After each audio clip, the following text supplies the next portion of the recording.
Hello, welcome to Ollie's Garage. Today I'll be removing and reinstalling the power steering pump on this 1993 VW Cabriolet. Some of you might need to install a new power steering pump, or in my case, I need to remove it so that I can get to the thermostat underneath there so I can do a proper coolant flush on this vehicle. This procedure is going to be very similar for all Mark 1 and Mark 2 VWs, ranging from the mid-70s all the way through the early 90s. Stay tuned. The tools and parts required for this repair are listed right here. As always, links and part numbers are in the description below. We've got the vehicle on ramps, and now we have access to the power steering pump that you see here. So first, what we're going to want to do is remove this belt. We'll loosen this tensioner.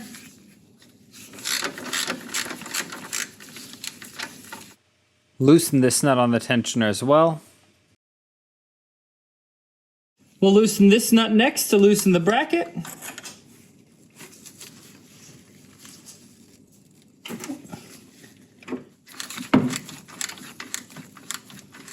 You can actually just remove it, make sure you grab the washer as well. Crack this bolt loose.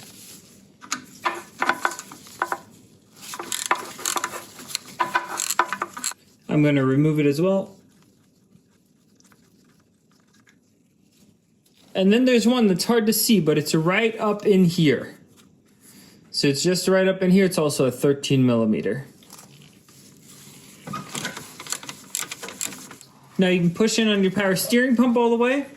We can now try to pry off this belt.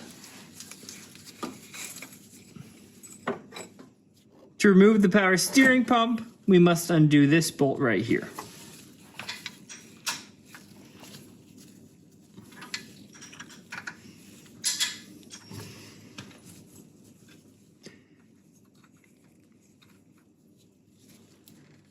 You can now pull out on the steering pump, and then you just have to wiggle it off from up there.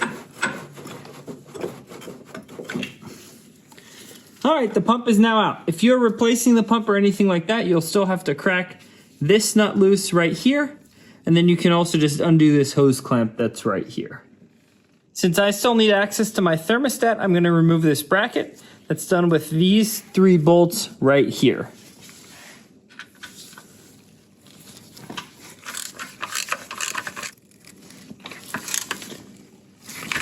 The one screw that we have left is this one right up here that goes through all of this bracket, and I know mine's a little bit seized, so I'm going to have to get to work to get this one out. After that, the bracket can come down. This one was also being weird, and for some reason I can't get it out right now. I have a feeling like this bracket hasn't been taken off in a very long time. I got the bracket off, and it broke off, and it was super oxidized, so I guess I'll have to get a new one there. Yeah, normally you'd have to get out this bolt.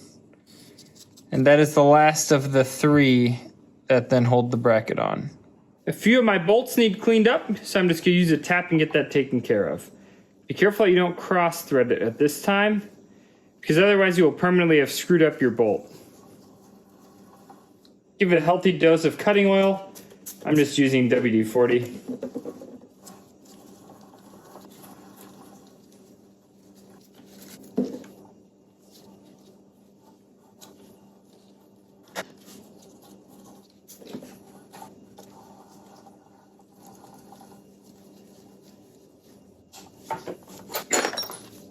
These are in much better shape now. You guys know the saying, installation is the reverse of removal. So I haven't gotten a new bracket yet, and this bolt is still seized. I'll fix that later. So normally you'd have to slide the bolt through here. Take your shorter bolt, screw it in here. And your longer bolt goes right here.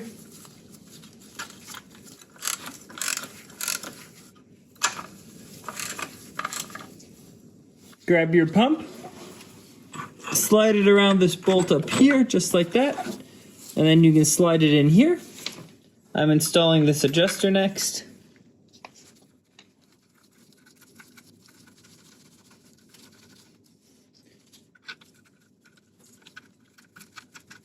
It works so much better now that I cleaned the threads.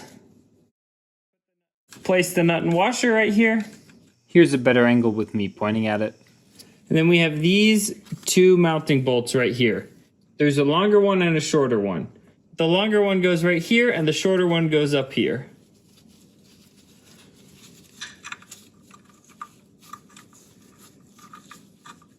The one up here is a little bit difficult, but just use your fingers and you'll get it.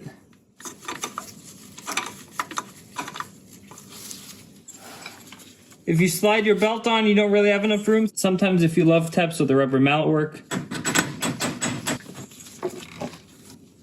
I'm really close, but I'm not quite there yet, so I'm just going to turn the crank.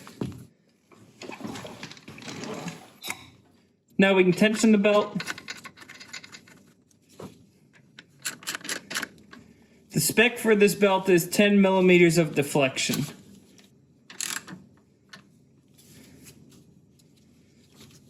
Alright, that's about 10 millimeters of deflection. Now we can torque all of these bolts, and it's really simple. The torque spec for all of these, including the one up here, is going to be 15 foot-pounds or 20 newton meters.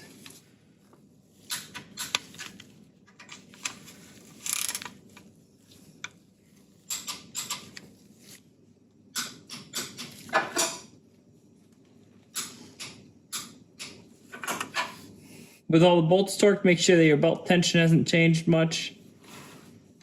It still looks good. Now that I have everything tightened, I noticed that my adjuster is loose, so I'm just going to be snugging this up. I don't want to make it too tight because I don't want to move any of these bolts after I torque them and change the belt tension. So just make it snug.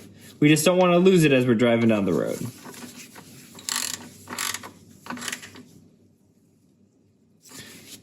That is good right there.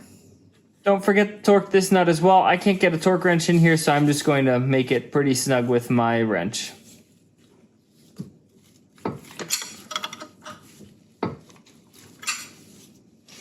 Thanks for watching another episode of Ollie's Garage. Please like, subscribe, and comment for more.